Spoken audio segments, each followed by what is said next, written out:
welcome our eminent speakers for this session today. The first speaker is Brother Keshav Shastri. The next one is Brother Sheo Kumar Pandey. And the third speaker is Brother Ajai Kumar ji. So without delaying any further, let me invite Brother Keshav Shastri ji to share his thoughts. Brother Shastri is Bachelor of Electronics, MBA and MA in Sanskrit Literature. He is an educational researcher, trainer and software consultant. His topic today is the essence of brotherhood. So I invite Brother Shastri to speak.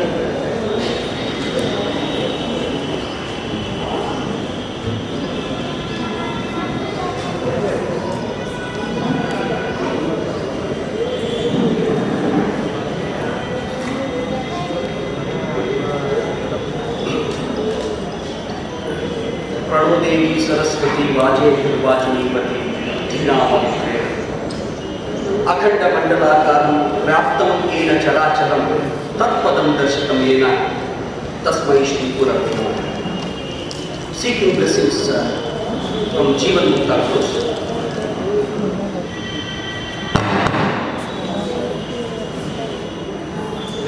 Dear brother, Divya Prabhu Beji, today's chairperson, and the theme being universal brotherhood is the need of the hour. My fellow speakers, Brother Sheo Kumar Pandey ji, Brother Professor Ajai ji, my fellow brothers and sisters, both on earthly lands.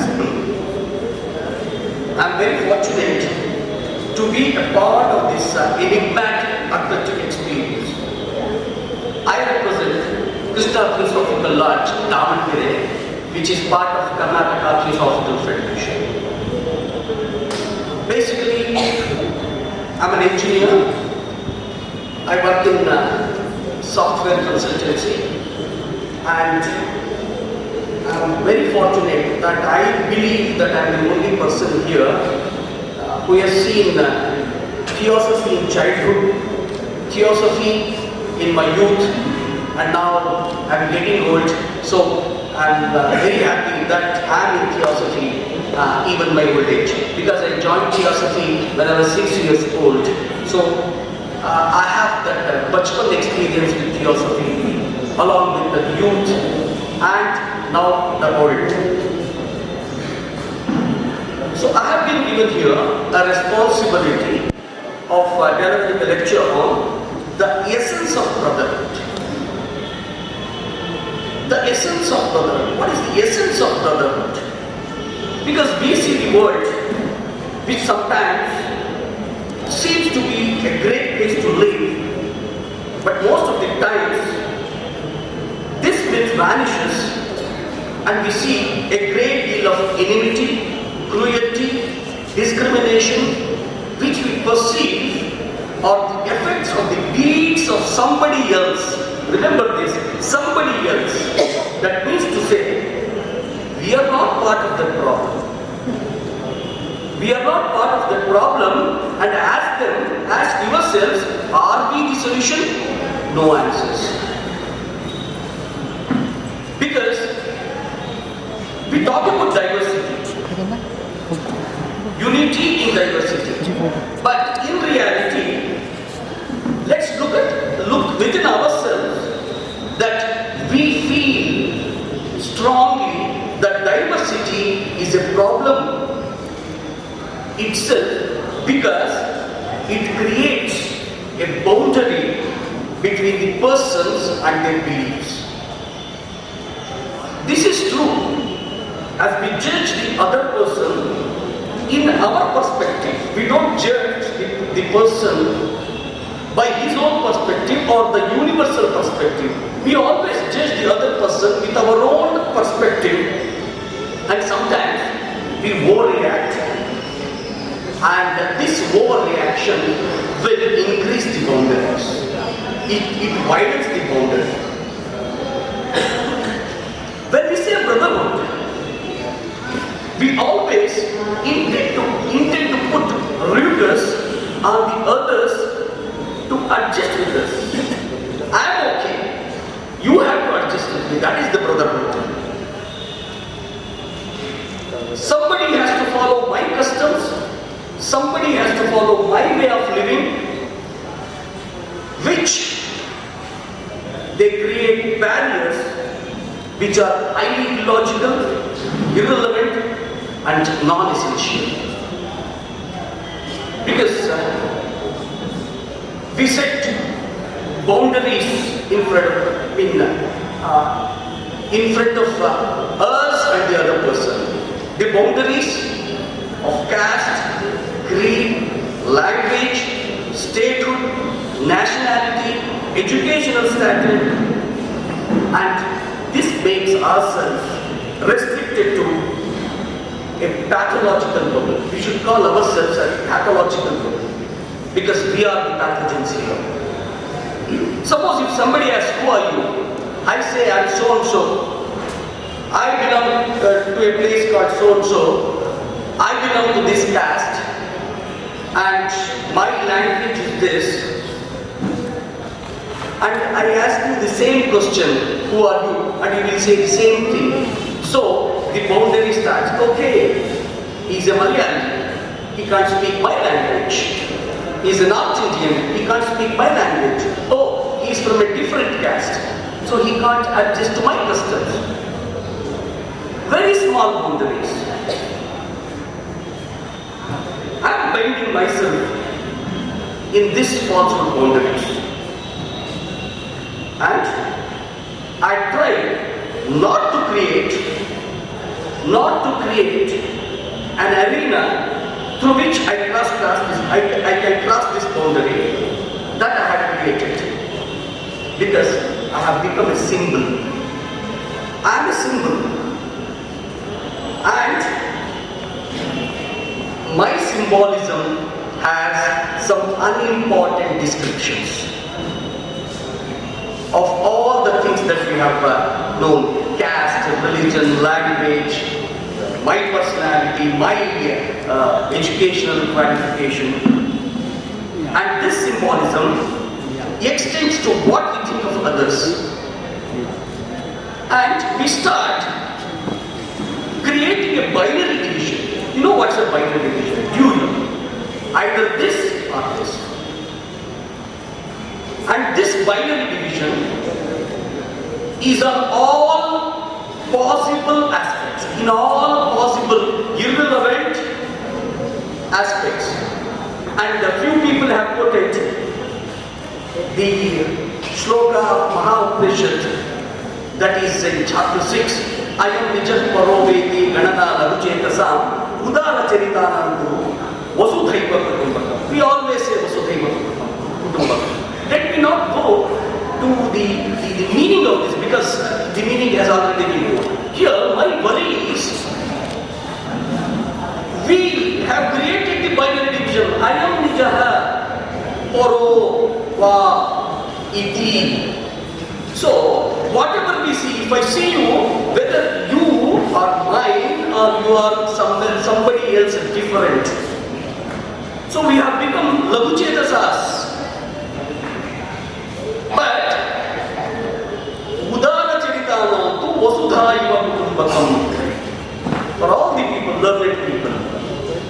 So we say that Vasudhaiva Kutumbakam, Vasudhaiva Kutumbakam. The whole world is a big family. And I belong to that family. Everybody is a family member. Living, non-living, the unicellular organisms, to the greatest of all animals, human beings, we human beings. We are all one. We don't consider that. Yes, we say, but we don't practice it. So, this shloka was at least written about 3,000 years ago.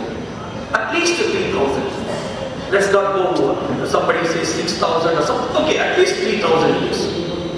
That means the sage, the rishi who wrote this should have known that there will be a time when this shloka will be an essential part, an essential ingredient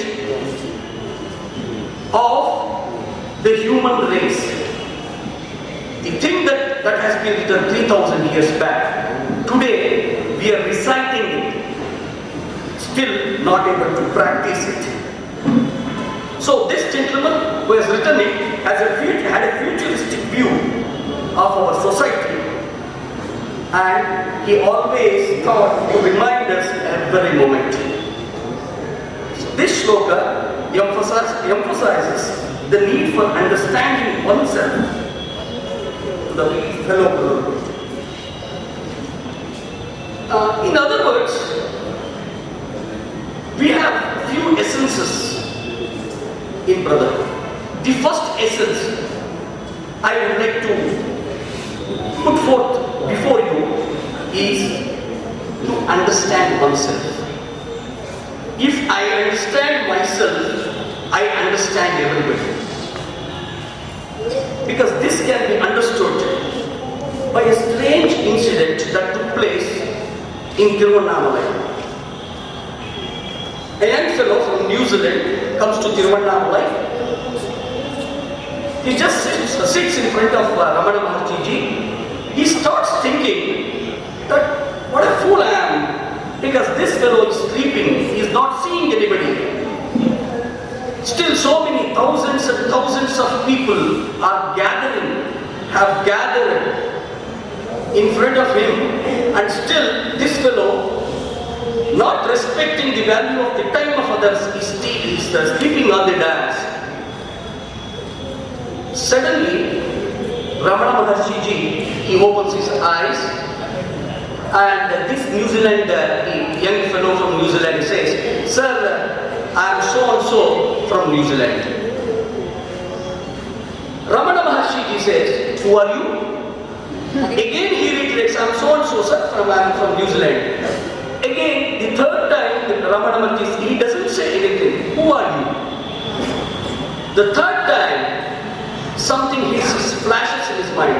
This New Zealand fellow says, "Who am I?" "Yes. Am I so and so, son of so and so, from so and so?" With all the symbolic things that he had made. Immediately he prostrates in front of Ramana Maharshi Ji. Such a wonderful thing. To know who am I is to understand universal brotherhood. That is the first essence of the universal brotherhood.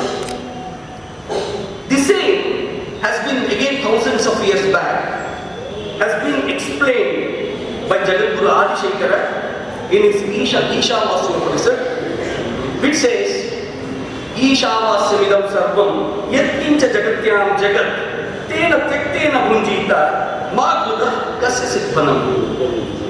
The whole universe is enclosed or enveloped in God, and also He dwells or resides in the entire universe. So God is in everything, and everything is clothed in God. Both are simultaneously true. So, the understanding of the concept Aham Brahmasmi, I am the God, by Shankara becomes the pillar of universal brotherhood. And further to add, Adi Shankara did not say Aham Brahmasmi. He also said Tattvamasi, Tattvamasi, that is you. Whatever I am, you are also the same. So the concept of universal brotherhood started thousands of years ago, but still which is not in use.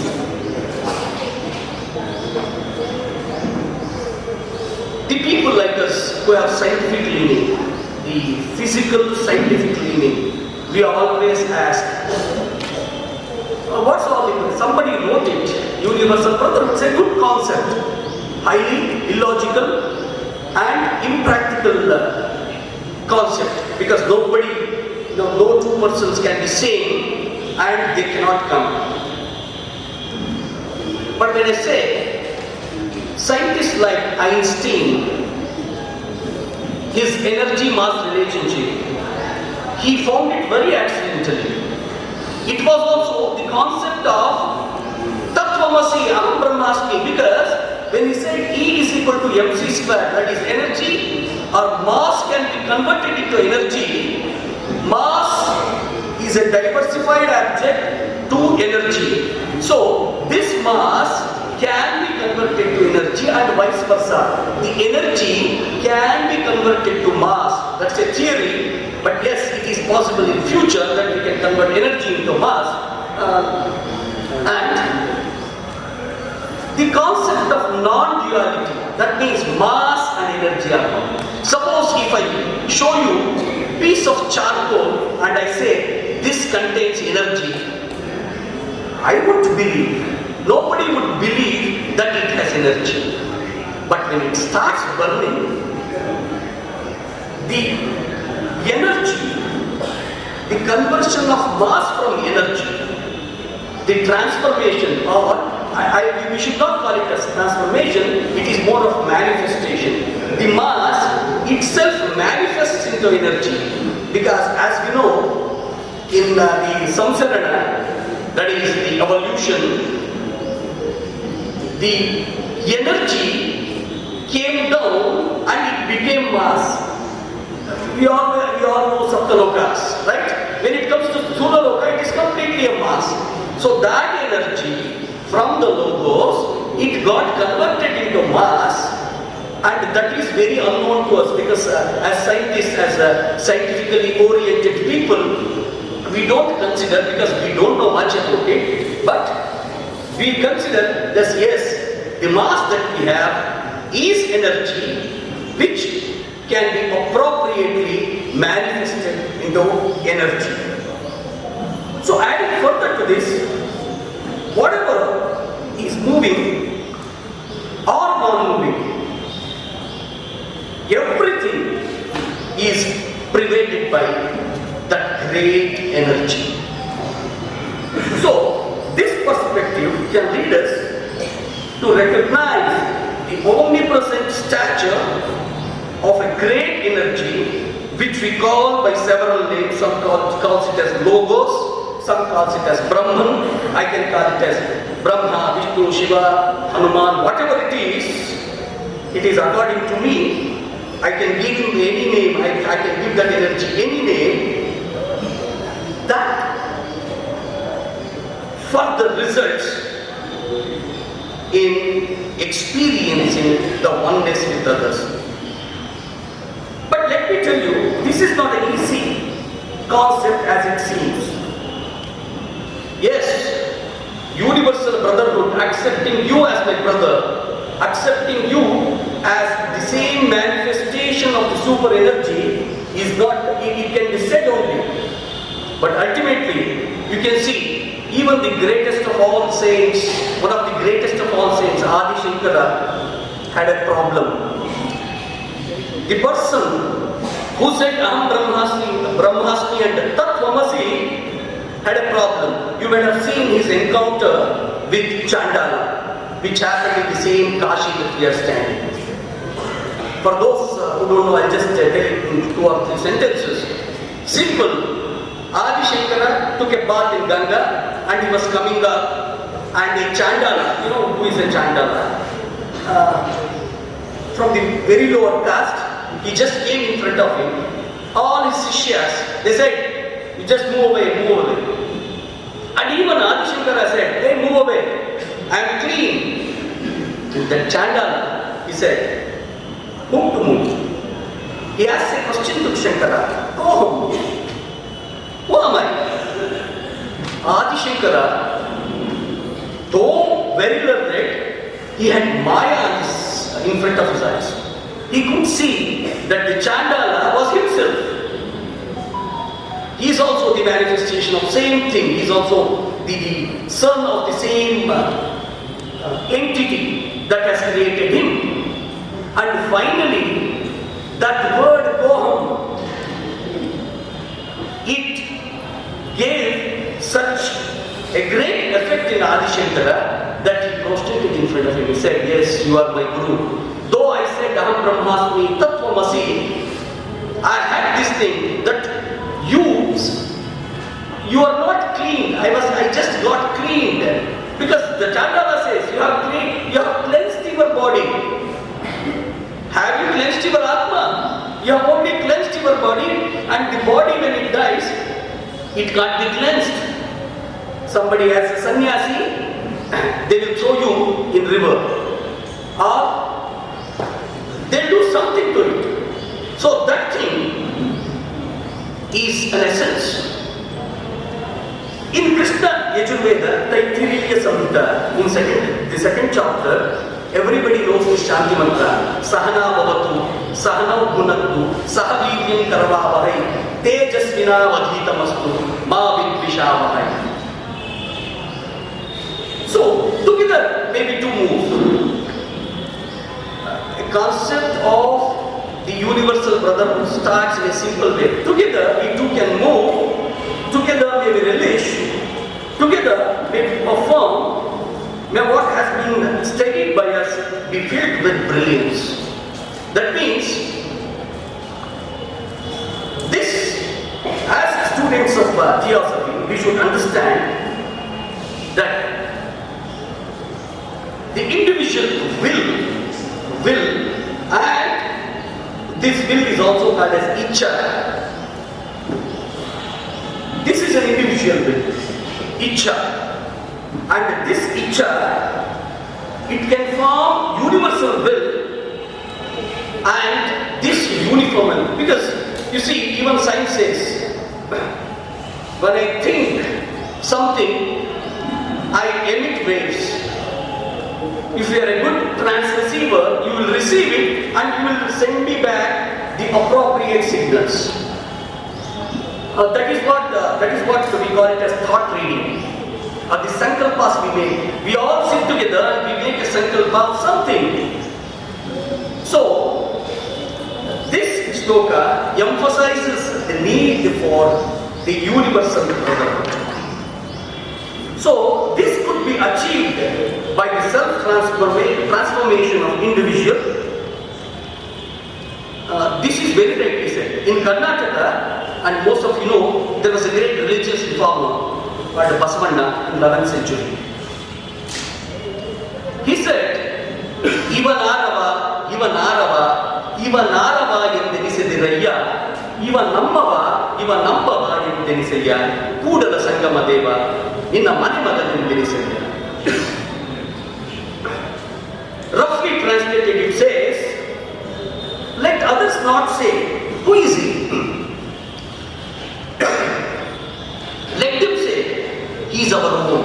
Ivanarava, endenisavedaya, Ivanambava, he is ours. Endeniseya. That means, to understand, to follow the rules or the path of universal brotherhood, we should transform ourselves. We should always be in a position that somebody says that yes, he is mine. He can love me. If I join him, we can go ahead with all these things.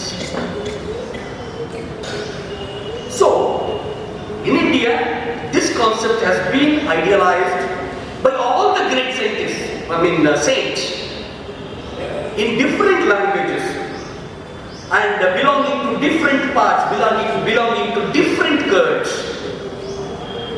Let me give you a more example of the essence of this thing. A great Tamil saint, Tiruvalluvar, most of the Tamilians know him. Tiruvalluvar wrote Tirukural, and he recites, Ambilar ellam tammukku uriyar, Ambilar ellam tammukku uriyar, Ambudayar en uriyar pirakku. This is from chapter 8, Anbudamai. All those without love believe everything, but those who have love believe even in their body belongs to the others. That means this is not mine. This is not mine. This is Paropakarartham idam sharinam. This is for the whole universe, for the transformation that is taking place in the universe. Again in 32nd chapter, he says, Arivinan Aquatondo Piritinoy, Tannoi Polai Kottakarai. What is the use of our wisdom if we do not consider sorrows of others like our own and try to remove it? Removing means believing that you are me, you are like me, you are me. Tatvamasi can be achieved by those who are Amritamanashus, who are immortal. Because in Sannyasa Sutta it says, Na karmana, na prajaya, dhanena, tyage naike. This can be achieved by tyaga, which is one more essence of the universal brotherhood. Na karmana, na prajaya. It is not from our karmas, it is not from the followers that we have, not from the amount of money, the physical things we have. It is purely on the tyaga that we make. And this tyaga, renunciation or sacrifice you can call, this is unconditional, unbiased, universal, and without any expectations. The fourth essence of universal brotherhood is the concept of Vishwamanava.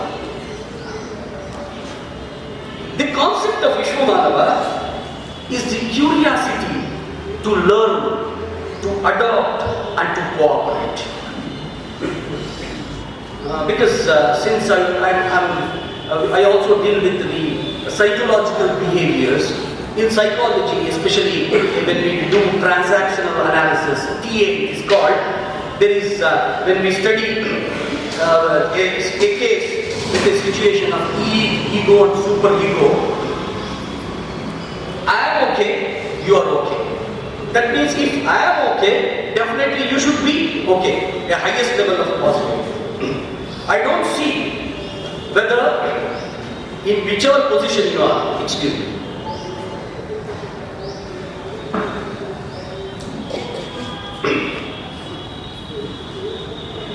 In whichever position you are. But still, this is the real interpretation of real brotherhood. If I am okay, definitely you should be okay. Because even if you are not okay, I will make you okay. So, the universal brotherhood is not an imaginary concept, it is achievable. As a student of theosophy, it is on our shoulders to propagate the idea of one human, one existence. This could be achievable if we start practically applying the knowledge we obtain into practice. I'll conclude by giving out the 15 important rules given out by the Venetian masters, and whom Blavatsky madam referred as the Chauhans. The first one is kill ambition. The second one is kill out desire of life. Third, kill out desire of comfort. Fourth, kill out all sense of separateness. Fifth, kill out the desire of sensation. Sixth, kill out the hunger for growth. Seventh, deserve only that is within. It is given in her book. So, achieving the goal of universal brotherhood. मित्र कोई भी हो सकता है। हजारों सगे संबंधियों को मित्र देखकर कौन विचलित नहीं होगा, और जन विद्रोह का खतरा भी हो सकता है। आर्थिक दशा, आंतरिक सुरक्षा भी कमजोर पड़ती है, कुछ भी हो सकता है। तो इन सब में एक थियोसॉफिस्ट के रूप में हमारी क्या भूमिका है? थियोसॉफी देश विदेश को अलग करती काल्पनिक भौगोलिक सीमाओं से परे समस्त विश्व के मानवों को एक सा समझती है। विश्व के अनेक धर्मों को एक सा मानती है। एक ही मूल स्रोत से उपजे सभी धर्म भिन्न भले ही प्रतीत होते हैं। बाह्य रूप से ये सच हो सकता है, पर आंतरिक मूल्यों में नहीं। ये इसलिए कि भिन्न देश काल परिस्थिति में कालजयी महापुरुषों द्वारा इनकी स्थापना की गई है और सभी धर्म एकता, भाईचारा, परस्पर सेवा, सहयोग सिखाते हैं। पर मनुष्य का स्वार्थ ये सब कुछ सीखने नहीं देता। हम दूसरों पर नजर डालते हैं, उसमें दोष ढूंढते हैं और जीवन की प्रत्येक समस्या का उसे उत्तरदायी मानते हैं। ये समस्या का समाधान नहीं, उससे भागना है। ये वो दौड़ है जो व्यक्ति कभी नहीं जीत सकता, क्योंकि समस्याएं आंतरिक हैं, भले बाह्य दिखती हों। समस्याओं से जूझने की क्षमता को उसी समय सीखा और सुलझाया जा सकता है जब वास्तविक रूप में वह हमारे सामने आते हैं। थियोसॉफी कहती है कि जब हम प्रथम जाति में थे, फर्स्ट रेस, तो केवल श्रवण इंद्रिय विकसित थी। धीरे धीरे सभी प्रजातियों में एक एक इंद्रियां और विकसित होती चली गई और दूसरी में स्पर्श, तीसरी में दृष्टि, चौथी में स्वाद और पांचवी में घ्राण, अर्थात पांचवी मूल जाति तक आते आते हमें हमारे अंदर पांचों इंद्रियां विकसित हुई जो आज हमारे पास है। उनका काम क्या है? बाहर से आते अपने अपने विषयों की पहचान करना, ज्ञान प्राप्त करना। हम बाहरी चीजों के लिए अभ्यस्त हो गए हैं। आंखें बाहर देखती हैं, रूपों को अच्छे बुरे की संज्ञा मन प्रदान करता है। उसी तरह अन्य इंद्रियां भी हैं, स्वाद की, गंध की, स्पर्श की, श्रवण की। हम तत्काल ज्ञापित करते हैं कि ये अच्छा है, ये बुरा है, या तो आकर्षण है या फिर विकर्षण है या फिर कुछ नहीं है, उदासीन। अहम के साथ जुड़कर मैं मेरा और तू तेरा का भाव उत्पन्न होता है और यहीं से राग और द्वेष की उत्पत्ति होती है। कृष्ण कहते हैं, हे कुंती पुत्र, सर्दी, गर्मी और सुख दुख इंद्रिय और विषयों के संयोग से पैदा होते हैं और नष्ट हो जाते हैं। ये अनित्य है। इसलिए हे भारत, प्रतीक्षा करो, अर्थात सहन करो, क्योंकि इंद्रियों के विषय में राग और द्वेष छिपे बैठे हैं। इनका नाश बनते ही विनाश का मार्ग खुल जाता है। इस पर अर्जुन ने पूछा था। ये समस्या दुर्योधन की भी थी, पर दुर्योधन ने समाधान नहीं मांगा था, पर अर्जुन ने समाधान मांगा।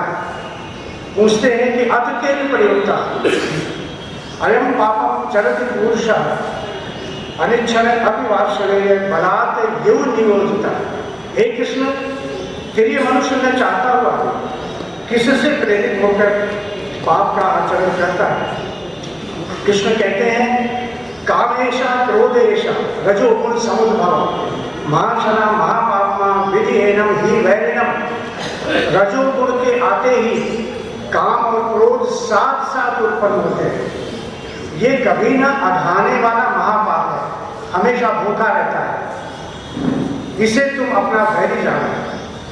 और भगवान बुद्ध ने इसी प्रकार के वचन हमारे सामने रखे। लॉ ऑफ डिपेंडेंट ओरिजिनेशन, पतिच्च समुत्पाद कहा उन्होंने, और उन्होंने कहा अविद्या पच्चया संखार, संखार पच्चया विज्ञान, विज्ञान पच्चया नाम रूप, नाम रूप पच्चया षडायतन, षडायतन पच्चया हस्सो, हस्स पच्चया वेदना, एंड वेदना पच्चया तणहा।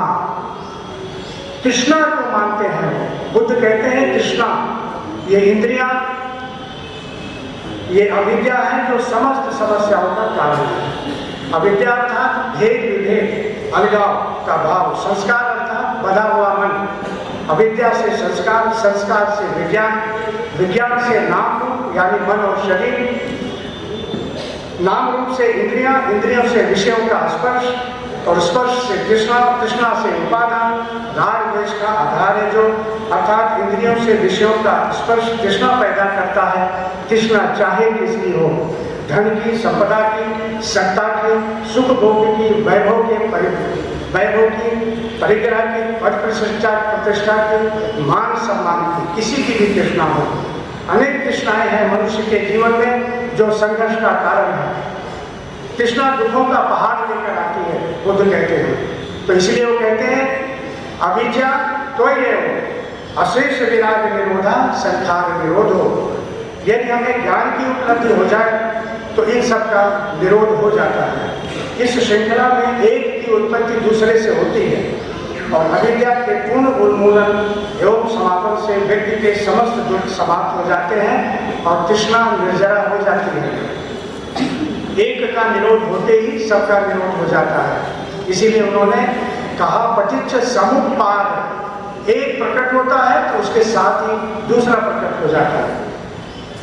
एक सूफी संत ने कहा था, उनकी पुस्तक है the inner life and purpose of life में उन्होंने कहा कि स्व अपने सिवाय सबसे परिचित हो जाता है, वो खुद ही को जानता है और बाहरी संसार में बड़े और तेजी से परिवर्तन हुए हैं। फिर भी जब हम अपनी आंतरिक दुनिया पर नजर डालते हैं तो स्वयं को वैसे ही पाते हैं जैसे लाखों वर्ष पहले थे।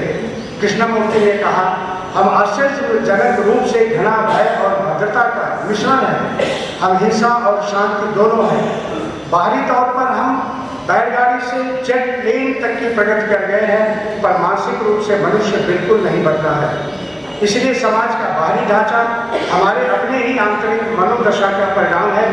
युद्ध, क्रांतियां, नियम सुधार जैसे बाहरी बदलाव मनुष्य की मूल वृत्ति को बदलने में असफल रहे हैं। इसलिए समाज भी नहीं बदल सका। कृष्ण जी कहते हैं इसलिए आप किसी बाहरी व्यक्ति पर निर्भर नहीं कर सकते। ये बहुत बड़ी बात है उनकी। वहाँ कोई मार्गदर्शक नहीं, कोई शिक्षक या प्राधिकारी नहीं है। वहाँ केवल आप हैं और दूसरों के साथ और संसार के साथ आपके संबंध है, वही हमारी दुनिया है, वही उतना ही हमारा संसार है। इसलिए वो कहते हैं कि जब इससे, इन संबंधों से हमें कभी कड़वाहट की अनुभूति होती है या फिर इस सब से परिचित हो जाते हैं कि संसार की और अपनी समस्याओं के उत्तरदायी हम स्वयं हैं, दूसरा कोई नहीं। क्योंकि जो हम सोचते हैं और जो करते हैं, जो महसूस करते हैं, उसी सब का मिला जुला हम परिणाम है। परंतु मनुष्य ने संघर्ष और टकराव को जीवन की एक सहज वृत्ति के रूप में स्वीकार कर लिया है, क्योंकि उसे प्रतीत होता है कि प्रतिद्वंदिता, प्रतिस्पर्धा, लोभ, ईर्ष्या और अधिग्रहण, आक्रामकता आज जीवन की सामान्य चर्या है।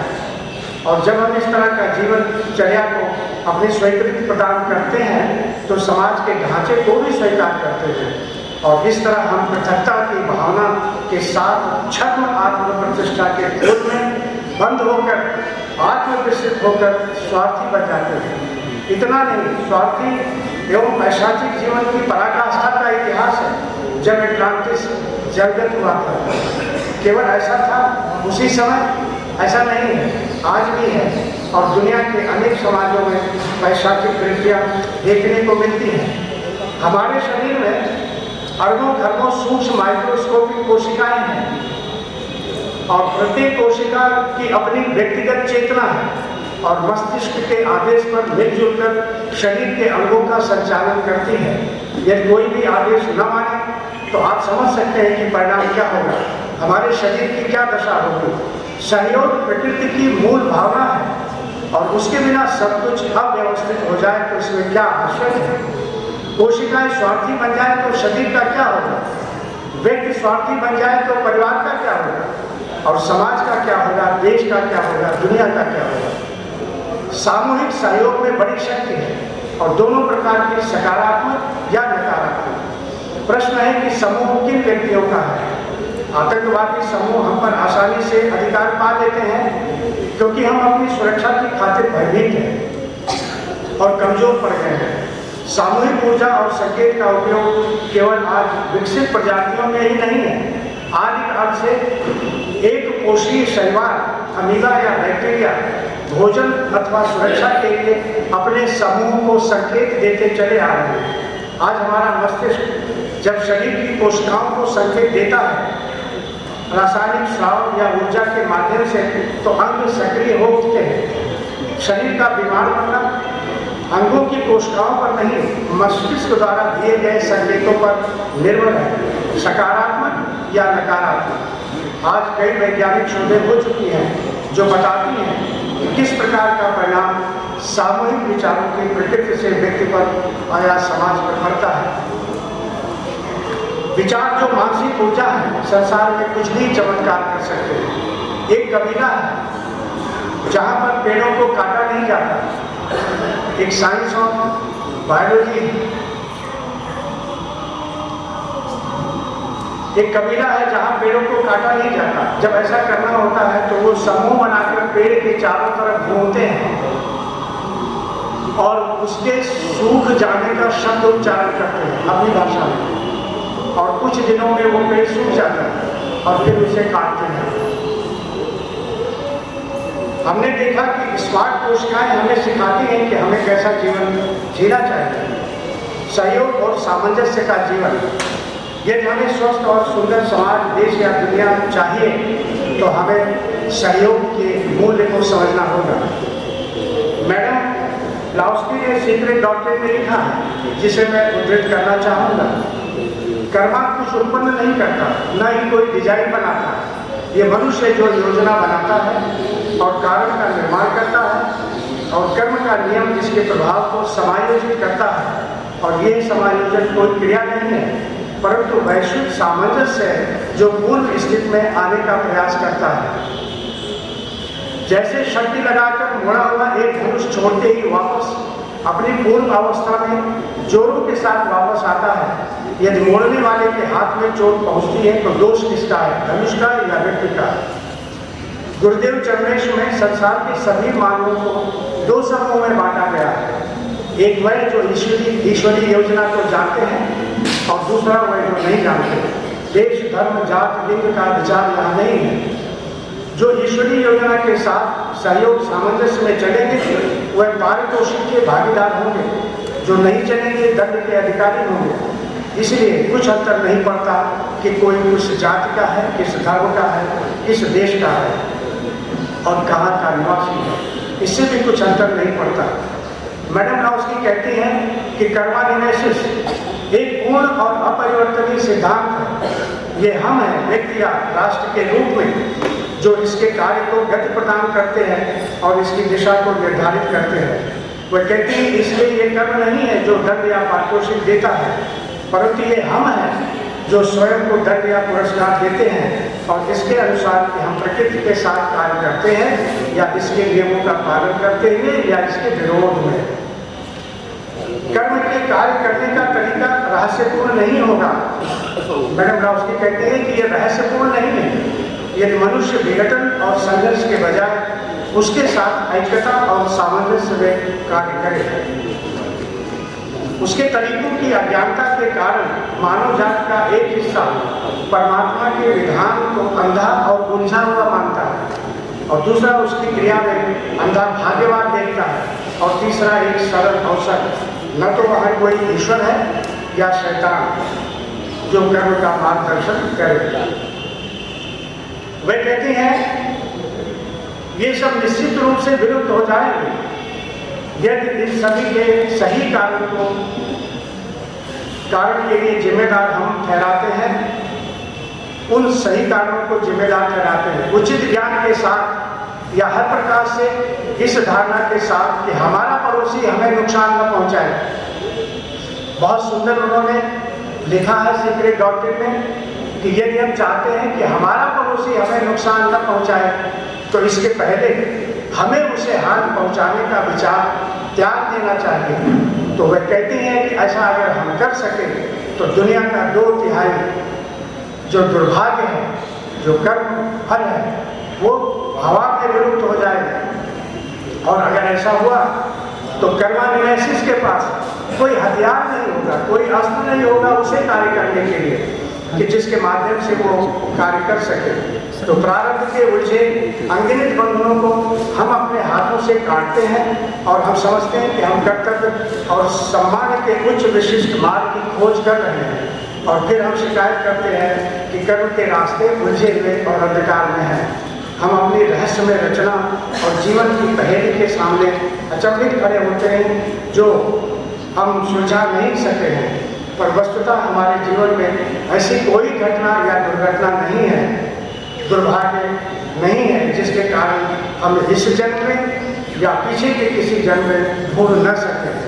यदि हम सामंजस्य के नियम या जीवन के नियम को तोड़ते हैं तो प्रत्येक को संघर्ष और अव्यवस्था की स्थिति में गिरने के लिए तैयार रहना होगा और जिसे उसने स्वयं ही उत्पन्न किया है।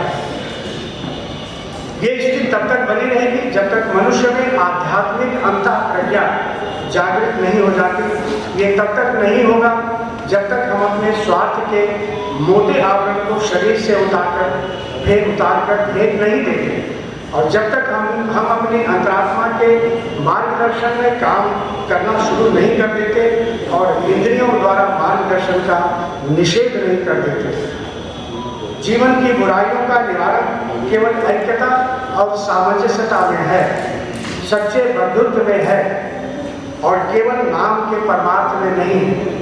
अन्यथा संसार बुराइयों से मुक्त नहीं होगा। सच्चे बंधुत्व भाव की आवश्यकता सदा से रही है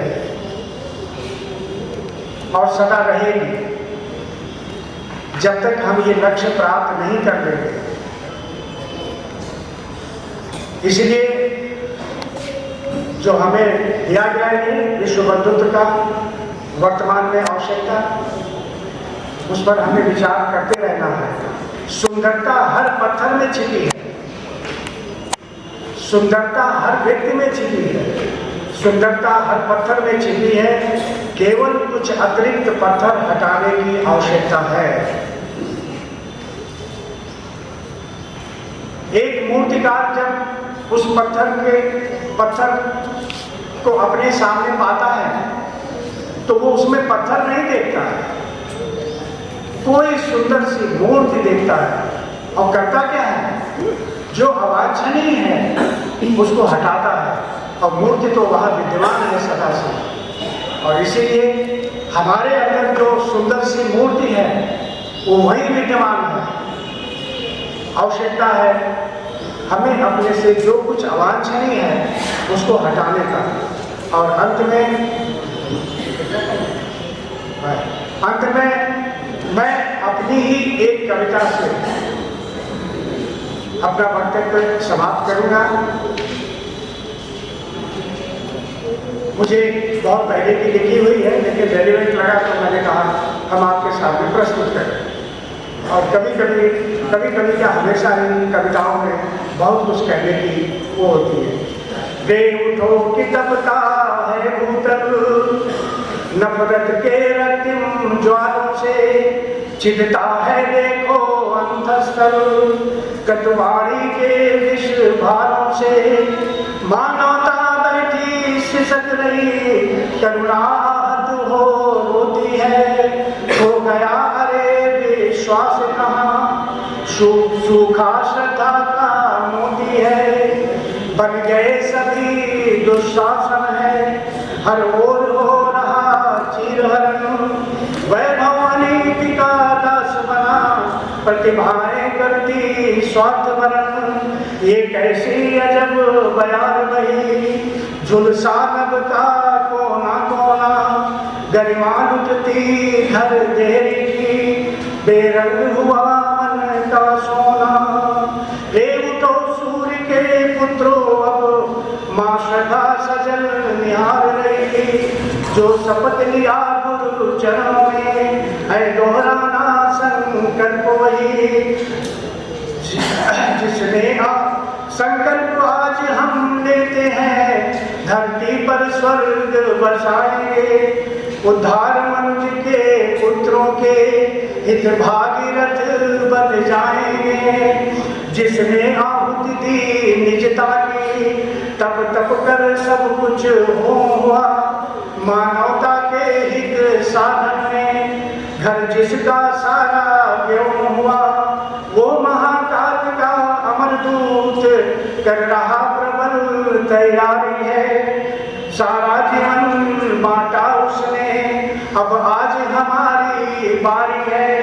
हम भी आहुति देंगे, अपने प्राणों से जुट जाएंगे। उद्धार मनुज के पुत्रों के हित भागीरथ बन जाएंगे। सर्वत्र धरा पर फिर होगी अंगड़ित अनुपम सुषमा बिखरी। घर आंगन की फुलवारी में होगी प्रतिभा निखरी निखरी। सहकार विश्व के आंगन में सहयोग परस्पर फिर होगा। सहकार विश्व के आंगन में सहयोग परस्पर फिर होगा। सबके हित में हित साधेंगे, प्रज्ञा अवतार प्रखर होगा। संदेश तुम्हारा जन जन तक हे गुरुवर हम ले जाएंगे। उद्धार मनुज के पुत्रों के हित भागीरथ बन जाएंगे। अपमान न होने देंगे हम नारी के गौरव गरिमा का। भूलुंठित ना होने देंगे इस ब्रह्म शक्ति की प्रतिमा का। देखो प्रभात की लाल किरण सतयुग को प्यार दुलार रही। देखो प्रभात की लाल किरण सतयुग को प्यार दुलार रही। अब नहीं समय है सोने का, आंचल पसार कह रही वही। माता उठ मेरा तिलक करो, हम समर भूमि में जाएंगे। उद्धार मनुज के पुत्रों के हित भागीरथ बन जाएंगे। हम भागीरथ बन जाएंगे।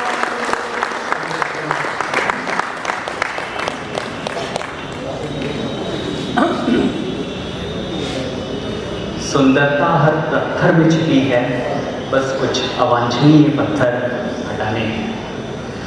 Many thanks, Brother Pandey ji, for your insightful thought. It is my pleasure to invite our next speaker, Brother Ajai Kumar ji. Ajai Kumar ji is a postgraduate in zoology from Gorakhpur University and PhD from Shillong University. He is retired as professor and head of zoology department from MGPG College. Today his topic is act to attract and not to react. I would like to invite Brother Ajai ji.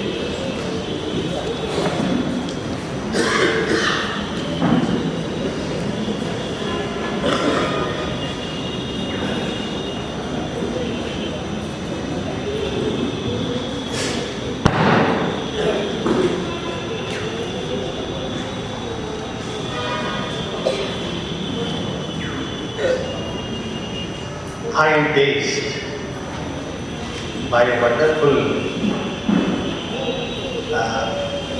deliberation from my previous, especially the song which contains the complete theme behind it. However, I've been asked as a replacement.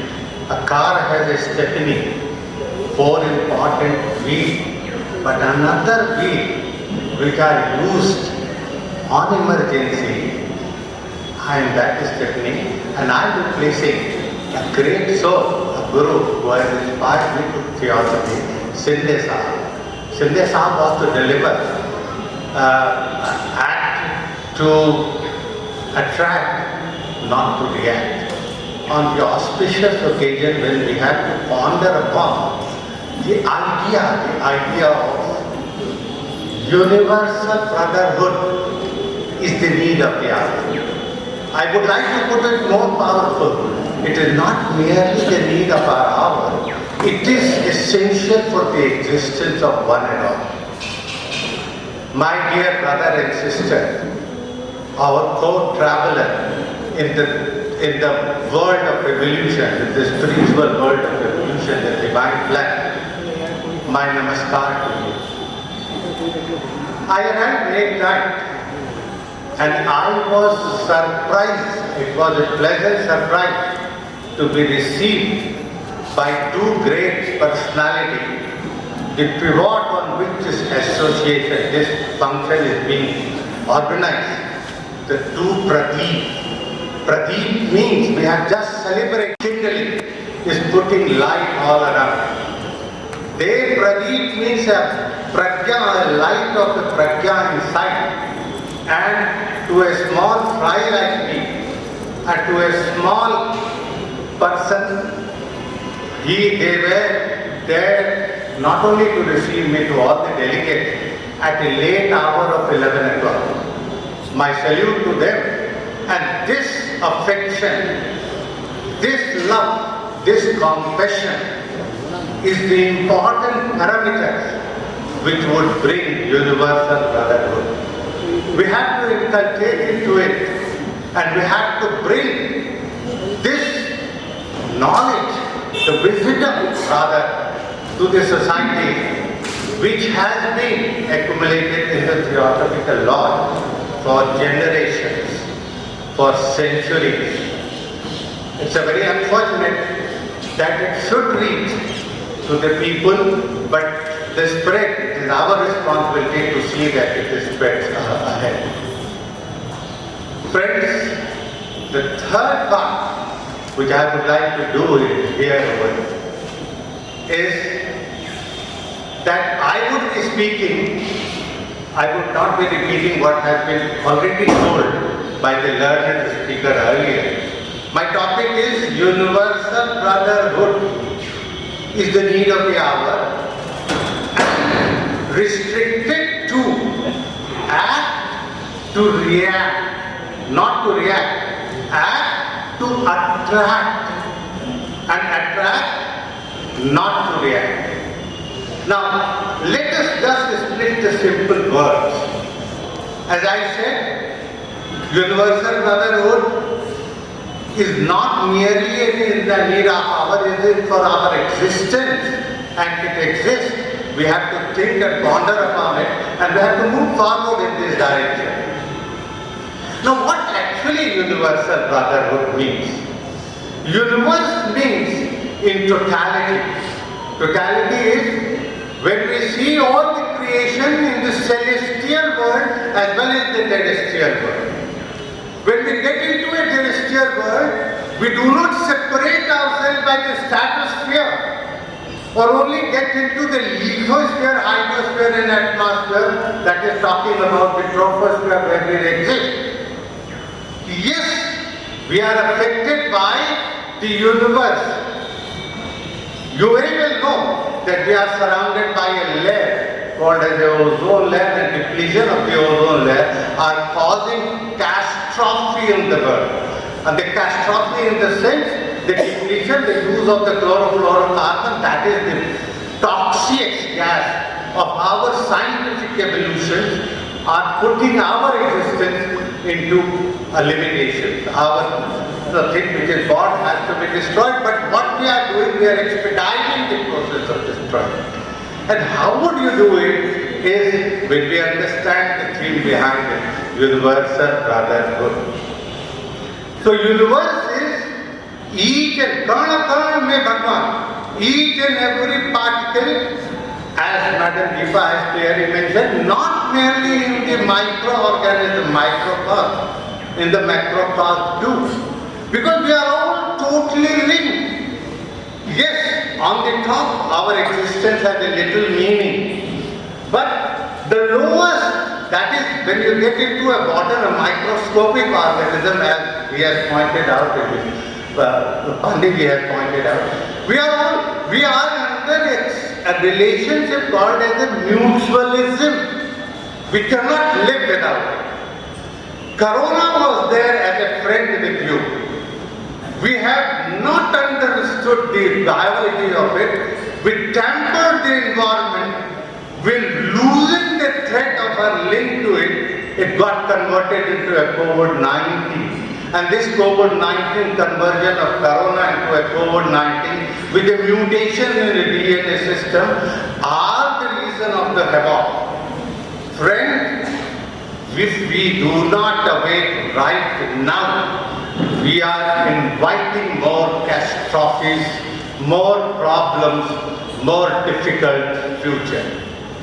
So universe, when we talk about totality, the celestial world as well as the terrestrial world.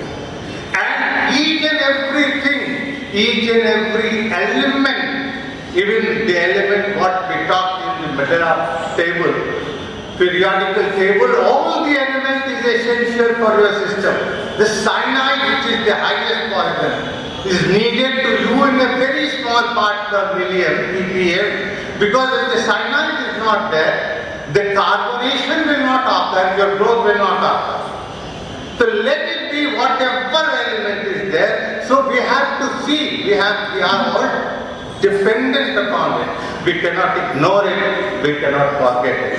So the universal brotherhood has to be visualized, has to be analyzed in the broader perspective or in each current, because in each and every current has a utility, are linked by a spring, are linked by a thread to us, and we cannot live, we cannot exist without respecting it, without giving it a proper position.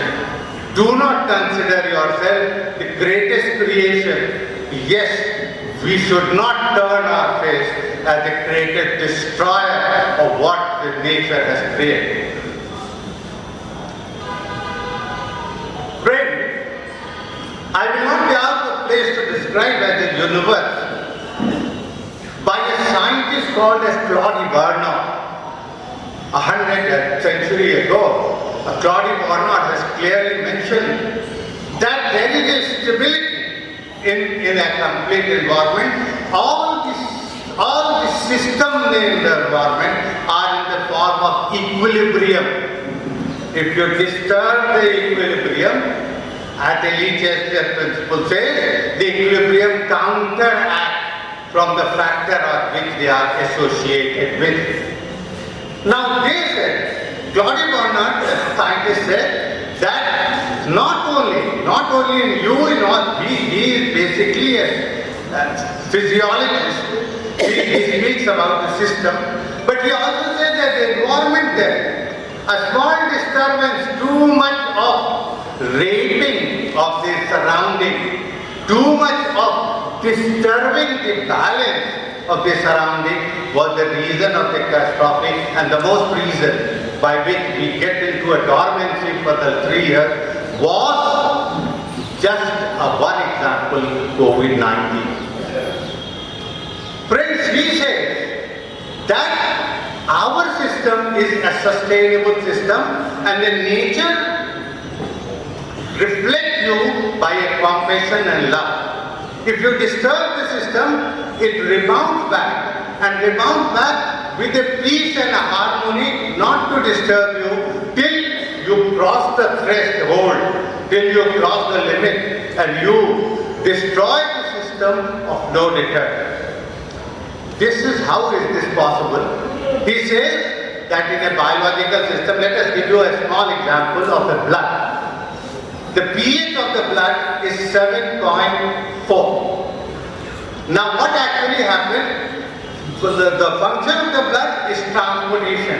It not only transports oxygen, it transports various types of antibodies, it transports various types of nutrients, it transports various types of material into the trillions of cells which we possess. Now what actually happens? We normally take alkaline food, we normally take acidic food, and then the pH may definitely get. What pH? We take a food, acidic food as low as 2 or 3 pH. We take alkaline food more pH as more than 8 and 9. And if the blood pH from 7.4 get converted into 7.1, you die. You die of acidosis. But it doesn't change. You have taken so much of rubbish inside you. How have you managed to exist? It's because love and compassion, because there is a system called as the buffer mechanism. It eliminates us, and you existed. If the pH from 7.4 gets into 7.6, you die of alkaloanemia. So a small range, and you are taking inside your system, inside your environment, a pH of a very wide range. So is our nature. So is our God. So the law of nature exists, and the law of nature is a universal law. What you do, you must understand this universal law. Not merely in your system, but also in your surrounding. Also in the exoteric world as well as esoteric world. So this surrounding, that is what the great scientist Charlie Barnett says. The stability is there and you have to maintain stability. And how would you maintain stability? Is by brotherhood. What is this brotherhood? Its best example is illustrated. Best brother is illustrated. We have recently celebrated as a Ram and Bharat. That is the sacrifice. Bharat, Ram sacrificed his kingdom, his kingship without any hate, with all love, without any ill feeling for a Bharat, with all love and with all affection to a Bharat. And what Bharat did, he sacrificed, he lived a life more pious, more simpler, more difficult than even Ram what he expended. And he kept the crown on the Singhasan and ruled. How would you achieve it? How would you give happiness? How would you become happiness and would give happiness all around? Is by simple word that happiness, I want happiness, you have to remove I, the ego inside you. You must develop love and compassion for one and all. And when you remove I, the desire for the more worldly thing, which is the perishable, has to be restricted to or has to be controlled upon. And in one state when you are able to remove your ego identity as explained by him, and the want, the desire for gaining more and more, you left with, when you control it, when you delete it from your lifestyle, happiness remains. And when you become happy, when you are lacking with the happiness, you can only give happiness in this world and world around. The mantra to achieve universal brotherhood is first to attain the quality which makes you happy. And not only which makes you happy, but a quality, a capability to pass on those happiness to the other people. Friends, so the best, when you talk, the second part they say is act to attract. I shall come to what act is and what attraction is. As a biologist, as a student of biology, I know that basically two types of a hormone. One is the external hormone, which are called as a pheromone for the attraction. And it is all controlled by your mind. I would like to quote some of the new neurotheologists, the new scientists. Madam Leslie has clearly said, the mind in this voice of silence, the mind is the greatest slave. How is the mind operated? By the brain. What is that part of the brain which controls the mind, which controls the thought? Is the prarabdha, the sanskar, whatever is cultivated. Where do the prarabdha, the sanskar exist? Is the part of the cerebrum. What part of the brain is responsible to do all those things? To produce dopamine in you, to produce so loving hormones, epinephrine in you, serotonin in you, is the secretion of the brain, and those, the recent branch of the science is called as a neurotheology. A large number of neurotheologists have come to explain the role of the brain and the brain secretion. The easiest, the very difficult way to control that autonomous nervous mechanism but it can be easily controlled by the process of meditation. Now the question is, act to attract, not to react.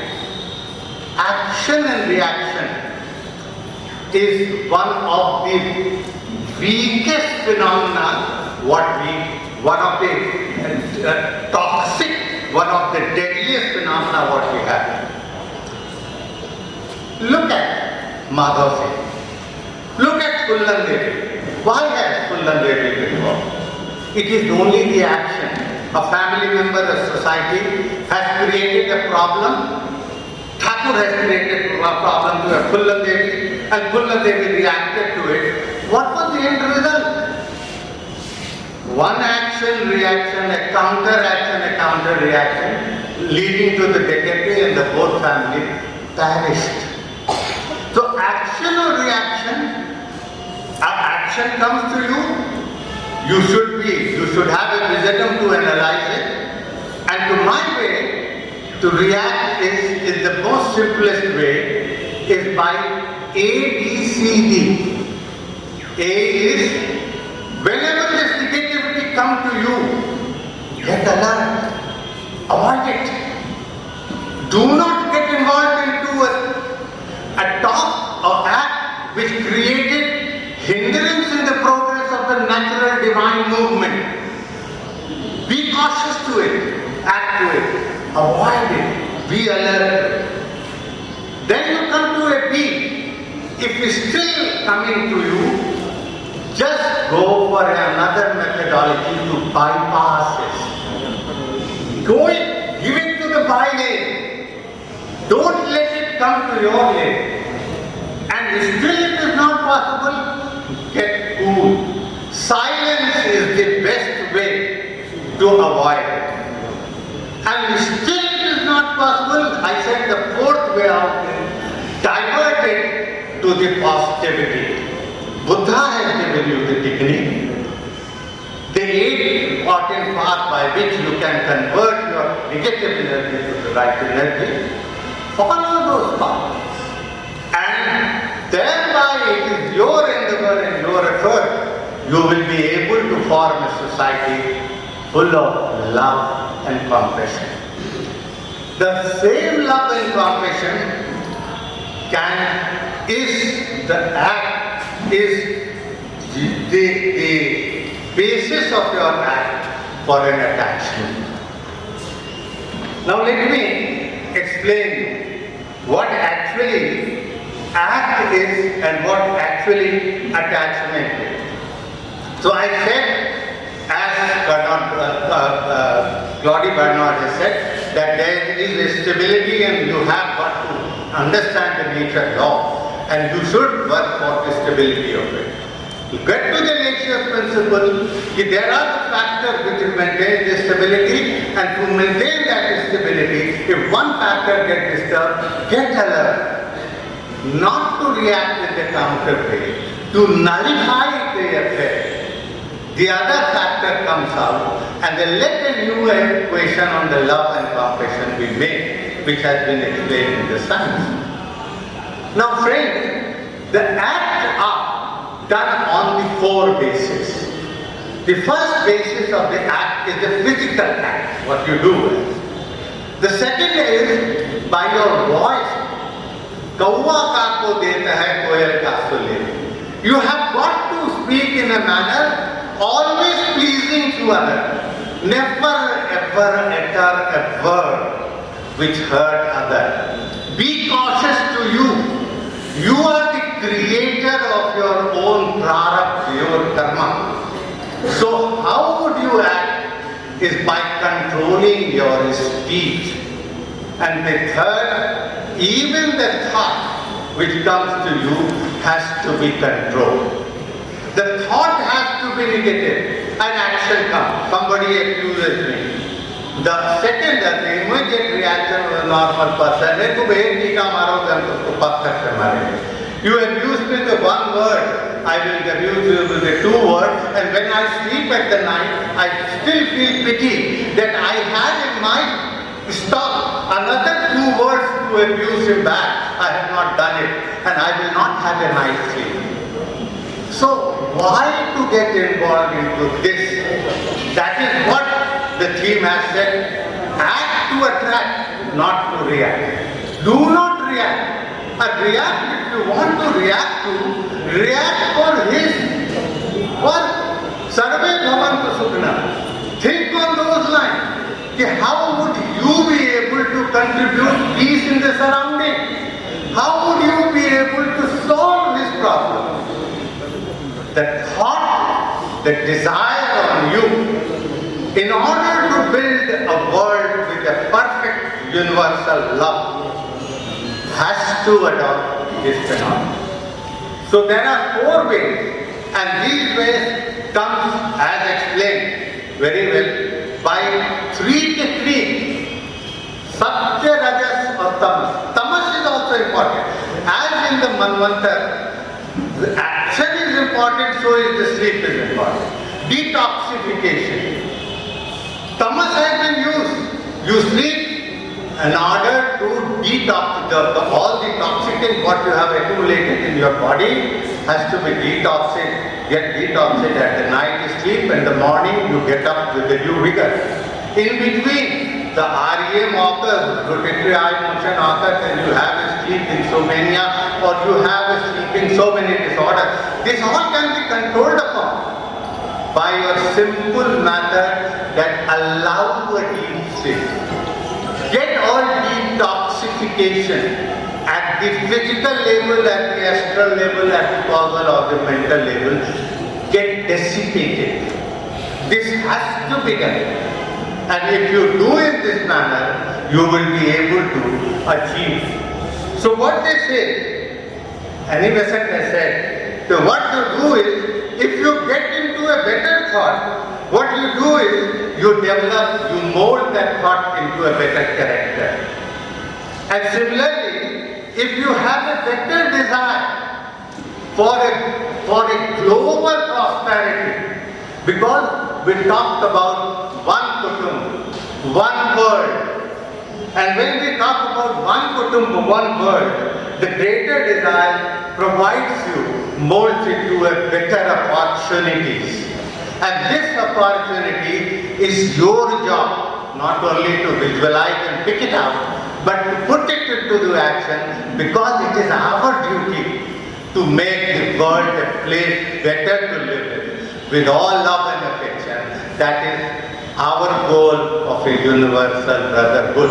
The objective of the universal, when we talk about theosophy, the main objective is to create a center of universal brotherhood without any discrimination or a duality of any kind. So how would you do it? It is no other, it is the latent power in you, the third part says. And if you understand and able to reveal the nature, you will be able to you will be able to awaken that latent power, and through this latent power, you from a good man becomes a better man, and a better man is the one who goes with the divine plan of evolution. So that part, and how would you do it? Theosophical literature is there. They say the second part, by comparative studies of the literature of a different religion, the books of wisdom. With the book of wisdom, we will be able to cultivate in ourselves the wisdom needed to kindle not only our own evolutionary path, but the path of the world, the path of the universe. Friend, I said that I just wanted to come to, so let me put some scientific, I just in 5 minutes I would like to wind it up.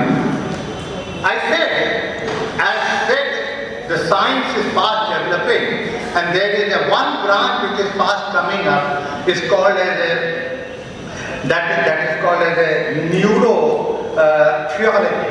Theology is the science of the wisdom, neuro means neuron. You have in your system the brain, and that has been worked out. That I would quote just 3 workers. The first worker is that is Michael Wilkinson.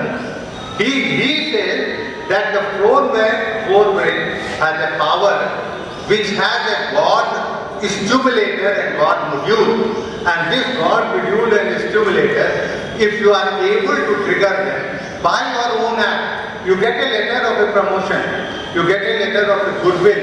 Immediately by reading the letter, the sense organ, you tune up those and a happy hormones start running into you. So it is your only intuition which triggers them and figures them out. Similarly, that is Galileo has also said that there are the God modules in our brain which are able to reflect in you and which will be able to make you a better person, a person who can always spread happiness all around. Friends, in this way, the world we have a responsibility to do, not ignoring our basic responsibility, to provide, to nourish our family, and to provide the basic need in the society. And that basic need in the society is a development providing roti, kapda and makan. But it has to be provided by a sustainable development. I remember one of the Nobel laureates in such meeting, that is R.K. Pachauri, 10 years before, after receiving a Nobel Prize with A.L. Gore. He received the Nobel Prize in 2007, and then he addressed this, how our act of sustainable act will make this world a much brighter. The only thing that Gandhi speaks about it, we have enough for one need, but not for the need.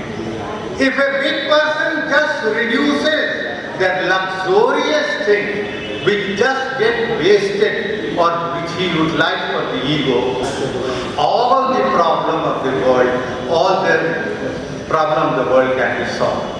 With these words and with the paucity of time, I take permission from you and thanks for the forbearance and for silently listening to it. Thank you very much.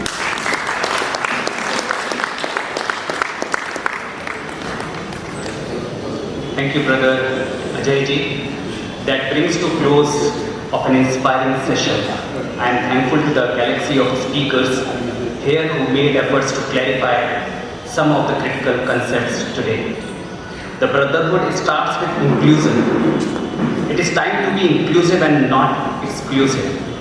If we are inclusive, we can end all the struggles in our life. If only we start focusing on what is right instead of who is right, we can find solutions to our conflicts.